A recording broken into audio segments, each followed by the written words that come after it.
আসসালামু আলাইকুম, সবাইকে নববর্ষের শুভেচ্ছা। আজকে আপনাদেরকে দেখাবো নববর্ষের স্পেশাল শসা দিয়ে পুদিনা পাতা শরবত। এই শরবতটা গরমের জন্য স্বাস্থ্যকর শরবত, ছোট বাচ্চাদের জন্য অনেক উপকার। তো চলুন গাছ থেকে পুদিনা পাতা তুলে নিয়ে আসি, আপনারা আমার সাথে থাকুন। তো আমি আমার গাছ থেকে পুদিনা পাতা তুলতেছি। দেখুন, পাতাগুলো অনেক বড় বড়, অনেক সুন্দর। এই গাছগুলো আমি রমজান মাসে লাগিয়েছি, তো অনেক সুন্দরভাবে উঠছে, মাশাআল্লাহ। আমি আমার গাছ থেকে আরও দু একবার পুদিনা পাতা তুলে শরবত বানিয়েছি। এই শরবতটা আমি আমার বাচ্চাদের জন্য বানিয়ে রাখি।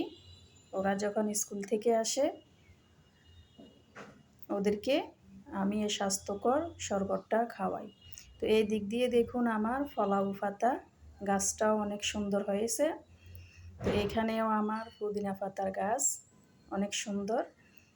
তো আমি পুদিনা পাতা তুলে নিয়ে আসছি, পাতাগুলো আমি ধুয়ে পরিষ্কার করে নিয়েছি। আমি একটা ব্লেন্ডার জারে দিয়ে দিচ্ছি পুদিনা পাতা। এখন দিয়ে দেব শসা। এখানে আমি 3 টুকরা শসা নিয়েছি। এখন দিয়ে দেব লেবু। একটা লেবু আমি 4 টুকরো করছি, খোসা ছাড়িয়ে নিয়েছি, বিচিগুলোও আমি ফেলে দিয়েছি। এখন দিয়ে দিচ্ছি চিনি। এখানে আমি 3 চামচ চিনি দিয়ে দিয়েছি। এখন দিয়ে দেব ভাজা জিরা গুঁড়া, আধা চামচের থেকে কম। দিয়ে দিচ্ছি লবণ আধা চামচ।